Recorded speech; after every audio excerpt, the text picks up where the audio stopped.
Mark Iwry. Did I pronounce your name correctly, Mark? Iwry. Iwry, excuse me. I knew that, but mispronounced it. Is principal of the Retirement Security Project, a non-resident senior fellow at the Brookings Institution, and a research professor at Georgetown University. Mr. Iwry is a graduate of Harvard College and Harvard Law School, has a master's degree from Harvard's Kennedy School of Government, and is a fellow of the American College of Employee Benefits Council, and is a member of Bar of the United States Supreme Court. Welcome. Glad to have you with us.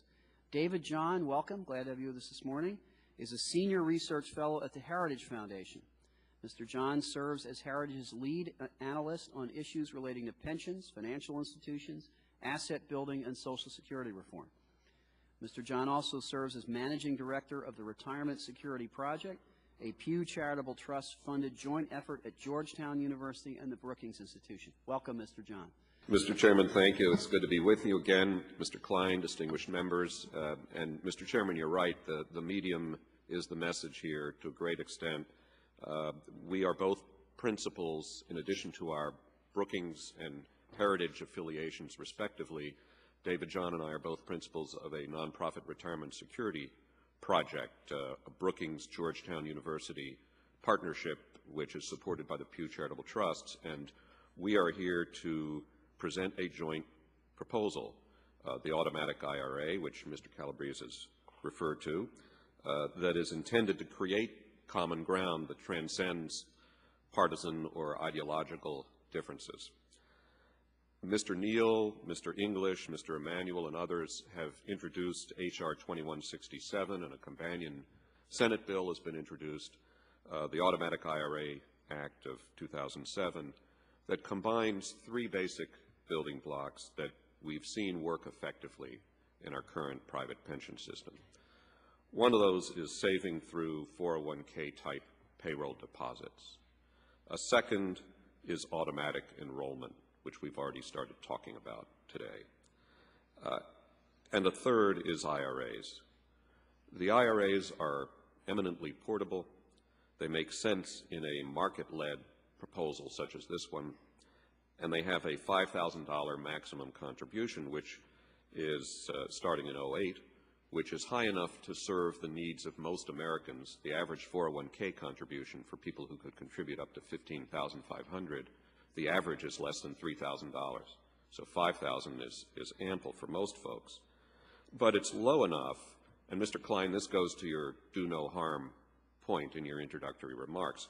It's low enough to avoid competing with employer plans or encouraging any employers that have a 401k or even a simple IRA plan to drop it in favor of this sort of universal coverage vehicle. Employer plans allow employees and employers combined to contribute up to $45,000 a year compared to the IRA $5,000 starting next year. We would give those 69 million people you referred to, Mr. Chairman, and as you say, it's grown some. We think it's 75, actually about 78 million by 2007, unfortunately. These people have no employer-sponsored plan, the opportunity through automatic enrollment to save and build wealth, using their employer's payroll system to send their own pay to an IRA. And to accomplish that, we'd call upon employers, the ones that are not able or willing to sponsor a plan for their employees now, neither a 401k nor a DB nor anything else, and that have more than 10 employees and that have been in business for at least a couple of years. We would call upon those employers to act as a forwarding agent, a conduit, for their employees' contributions to IRAs. And although these employers would make no contributions or other outlays, they would receive a small temporary tax credit, as would smaller or newer employees that would be exempt from this requirement but choose to offer this voluntarily to their employers. Employers would have three choices.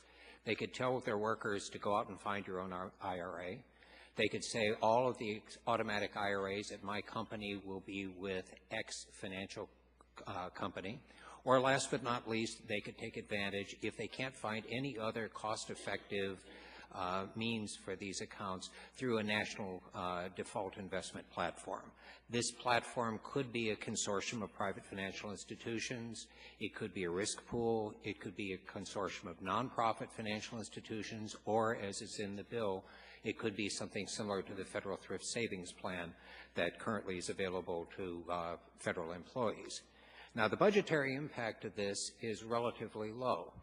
We estimate, and we're still doing a lot of work on trying to get the exact numbers, but we estimate that this will be somewhere in the neighborhood of $250 million annually and could be significantly lower than that. It would also encourage smaller employers and the self-employed, and I think here of my daughter Meredith, who's about to become a nurse once she graduates in February. She would be able to also have a retirement account if she was working as a private duty nurse, perhaps through a nursing association using direct debit from her checking account or a variety of other methods. The one major advantage that we believe we've got here is that it's simple, it uses pieces that are already in existence, and last but not least, we do have a cross-ideological and bipartisan consensus. This is not the solution to the problem, but it is a solution to the problem, and we think it would make an advance. Thank you.